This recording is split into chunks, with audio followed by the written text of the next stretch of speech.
Welcome back guys to another amazing video on this YouTube channel Abroad Study Mentors।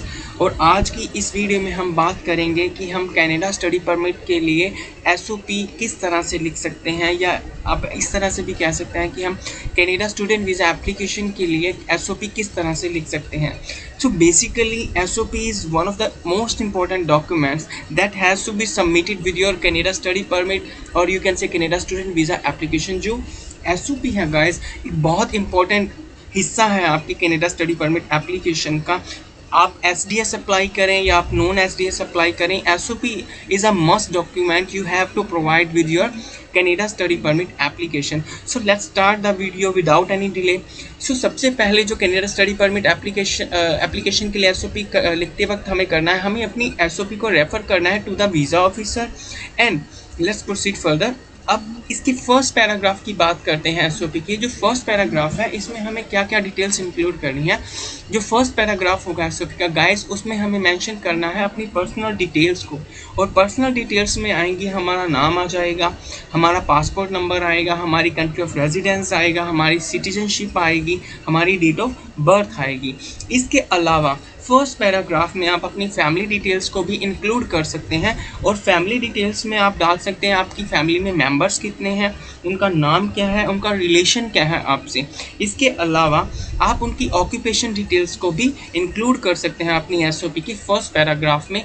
But remember guys कि आपको बहुत ज़्यादा deep नहीं जाना किसी भी चीज़ को एक्सप्लेन करते वक्त। आपको सिर्फ एक ओवरव्यू देना है अपनी पर्सनल और फैमिली डिटेल्स का in the first paragraph of your SOP।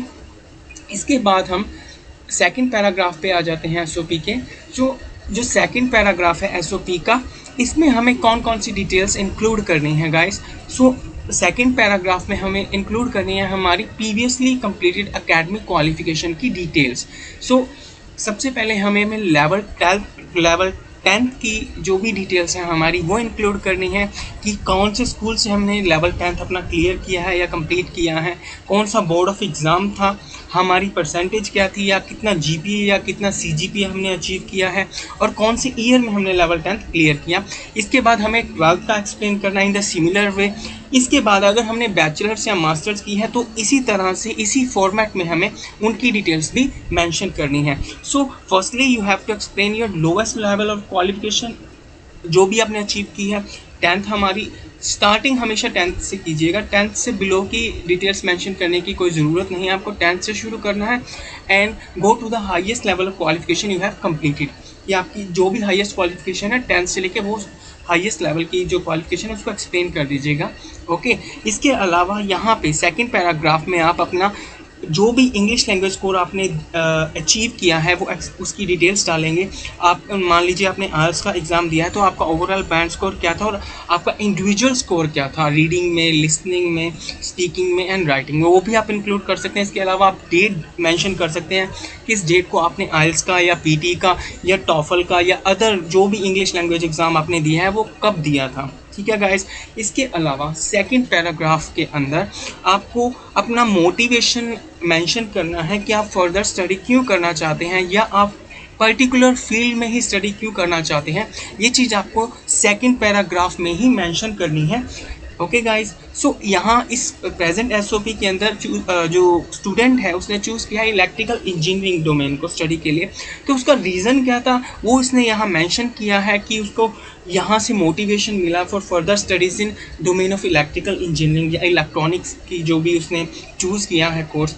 Guys, जो फर्स्ट 2 पैराग्राफ हैं उसके अंदर हम बेसिकली जनरल इंट्रोडक्शन दे रहे हैं अपने बारे में, हमारी पर्सनल डिटेल्स, हमारी फैमिली डिटेल्स, हमारी एकेडमिक डिटेल्स एंड हमारा मोटिवेशन क्या है फॉर फर्दर स्टडी और for studying in a particular field. So guys, let's move to the third paragraph. In third paragraph of the SOP, we have to explain कि हमें explain करना पड़ेगा कि हमने इंडिया को क्यों चूज़ नहीं किया, हमारे पास इंडिया में कौन कौन से ऑप्शन अवेलेबल थे, कौन कौन से इंस्टीट्यूशंस अवेलेबल थे हमारी फर्दर स्टडीज़ के लिए इलेक्ट्रिकल इंजीनियरिंग डोमेन के अंदर, बट हमने वो ऑप्शंस क्यों चूज़ नहीं किए।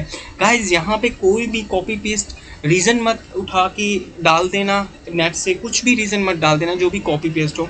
आपको अपनी ऑथेंटिक रिसर्च यहाँ इंक्लूड करनी है थर्ड पैराग्राफ में, जो क्लियरली कन्वे करे वीज़ा ऑफिसर को कि आपकी ऑथेंटिक रीजन से for not choosing India for your further studies. Okay guys, so third paragraph में सिर्फ आपको ये चीज़ एक्सप्लेन करनी है वीज़ा ऑफिसर को या एसओपी के अंदर कि आपने इंडिया इसलिए चूज़ नहीं किया, इसलिए ये कंपैटिबल ऑप्शन नहीं था आपके लिए इंडिया को चूज़ करना, जो आपको रीजंस देनी है वो। ओके गाइस, तो थर्ड पैराग्राफ की भी बात हो गई।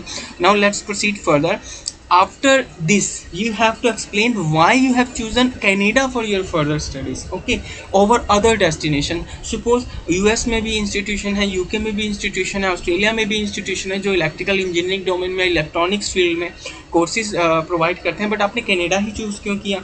तो यहाँ आप कंपैरिजन कर सकते हैं बेस्ड अपॉन द कॉस्ट कि जो कोर्सेज कनाडा में अवेलेबल हैं इलेक्ट्रिकल इंजीनियरिंग डोमेन के अंदर, उनकी जो कॉस्ट है वो कम है as compare to institutions in USA, UK और कनाडा, ऑस्ट्रेलिया। ओके, सो यहाँ आपको सिर्फ इतना एक्सप्लेन करना है कि आपने कनाडा क्यों चूज़ नहीं किया। Guys again I am repeating कि आपको ऑथेंटिक रीज़न ही डालने हैं, आपको रिसर्च करना है, अच्छी तरह से रिसर्च करना है कि कनाडा आपकी फील्ड में स्टडी करने के लिए बेटर ऑप्शन क्यों है ओवर यूएसए, यूके और ऑस्ट्रेलिया। सो हमारा फोर्थ पैराग्राफ भी डन हो गया। अब हमें आना है फिफ्थ पैराग्राफ में, जहां हमने एक्सप्लेन करना है कि हमने एक पर्टिकुलर इंस्टीट्यूशन जो है कनाडा में क्यों चूज़ किया फॉर आवर फर्दर स्टडीज़ के लिए। तो यहाँ आपको एक्सप्लेन करना है कि मान लीजिए आपने इस स्टूडेंट ने फ्लेमिंग कॉलेज चूज़ किया है, तो उसका रीज़न क्या था कि वो फ्लेमिंग कॉलेज में ही पढ़ना चाहता है। रैंकिंग्स रीजन्स हो सकते हैं कि इस जो कॉलेज है इसकी रैंकिंग्स अदर कॉलेजेस जो इलेक्ट्रिकल इंजीनियरिंग में कोर्सेज प्रोवाइड कर रहे हैं बेटर रैंकिंग्स हों। कॉस्ट कंपैरिजन हो सकता है, आपकी सिटी प्रेफरेंस हो सकती है कि मैं इस पर्टिकुलर सिटी में पढ़ना चाहता था, लेकिन जो अदर इंस्टीट्यूशन है इस सिटी के अंदर उनकी रैंकिंग्स तो इस इंस्टीट्यूशन से कम है लेकिन फ़ीस ज़्यादा है। तो ये भी एक रीज़न हो सकता है कि फ्लेमिंग कॉलेज में पढ़ने का ये रीज़न इस स्टूडेंट का हो सकता है कि ये इस पर्टिकुलर सिटी में पढ़ना चाहता था, लेकिन अदर ऑप्शंस जो थे इतने ज़्यादा अफोर्डेबल नहीं हैं फ्लेमिंग कॉलेज के अलावा। सो इस तरह से आपको एक्सप्लेन करना है कि आपको फ्लेमिंग कॉलेज या कोई भी जो भी आपने कोर्स या कॉलेज आपने चूज़ किया है कनाडा में वो किस तरह से अपीलिंग है, क्यों आप उसी कॉलेज में पढ़ना चाहते हैं। आपको ये सारी की सारी जो इन्फॉर्मेशन मिलेगी वो पर्टिकुलर इंस्टीट्यूशन की वेबसाइट से आप इजीली रिसर्च कर सकते हैं। So again I am repeating guys, जो कुछ भी आप एसओपी में मेंशन करेंगे उसे वेल रिसर्च करिए, अच्छी तरह से रिसर्च करने के बाद ही अपनी एसओपी में मेंशन करिए। कुछ भी फॉल्स फैक्ट्स मत इंक्लूड कीजिए अपनी एसओपी के अंदर। ओके गाइस, इसके अलावा अब आपने रीजंस दे दिए हैं कि आपने एक पर्टिकुलर इंस्टीट्यूशन क्यों चूज़ किया है for studying in Canada.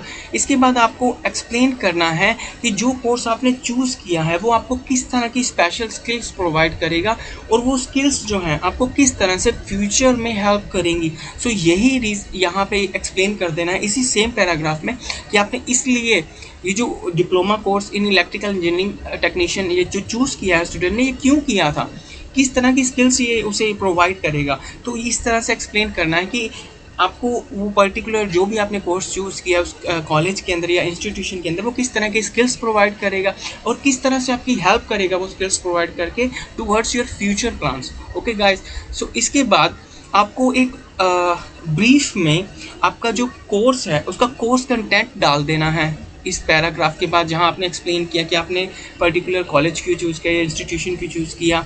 Okay, इसके बाद आपको कोर्स का कंटेंट का ब्रीफ सा इंट्रोडक्शन डाल देना है। ये आपको इजीली जो आपकी कोर्स की जो वेब पेज है कोर्स का, आपकी पर्टिकुलर इंस्टीट्यूशन की वेबसाइट पे जाइए, वहाँ पे जो आपके कोर्स का वेब पेज है वहाँ से उठा के आप डाल सकते हैं इसे।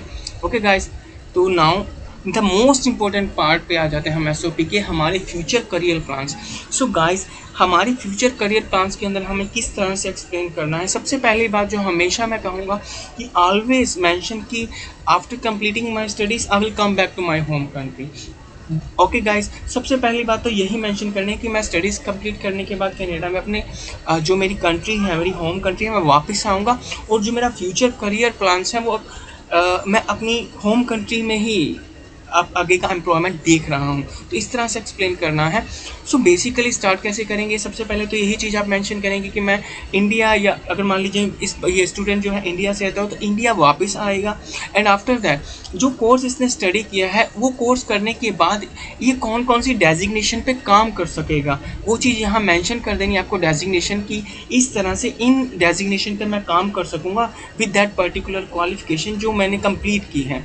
उसके बाद आपको अगर मान लीजिए यहाँ इंडिया एक्सप्लेन कर रहे हैं तो इंडिया में कुछ कंपनीज़ के नाम मेंशन करने होंगे जहाँ आप फ्यूचर एम्प्लॉयमेंट के लिए ट्राई करेंगे। ओके गाइस, एंड एक रियलिस्टिक सी सैलरी मेंशन कर दीजिएगा एसओपी के अंदर लास्ट पैराग्राफ में, जो आपका फ्यूचर करियर प्लान है कि मैं इतनी सैलरी एक्सपेक्ट करता हूँ with that qualification. Okay, starting में मैं इतनी सैलरी एक्सपेक्ट करता हूँ, वो एक रियलिस्टिक जो अमाउंट है वो आप यहाँ मेंशन कर दीजिएगा। आफ्टर दैट गाइस आपको कुछ भी और एक्स्ट्रा एडिट करना है, जैसे आपकी फाइनेंशियल डिटेल्स हैं या फिर आप पर्सनल टाइप्स भी डालना चाहते हैं एसओपी में, तो वो आप इंक्लूड कर सकते हैं। Okay guys, so this is all about how you can write an SOP for your Canada study permit application और your Canada student visa application.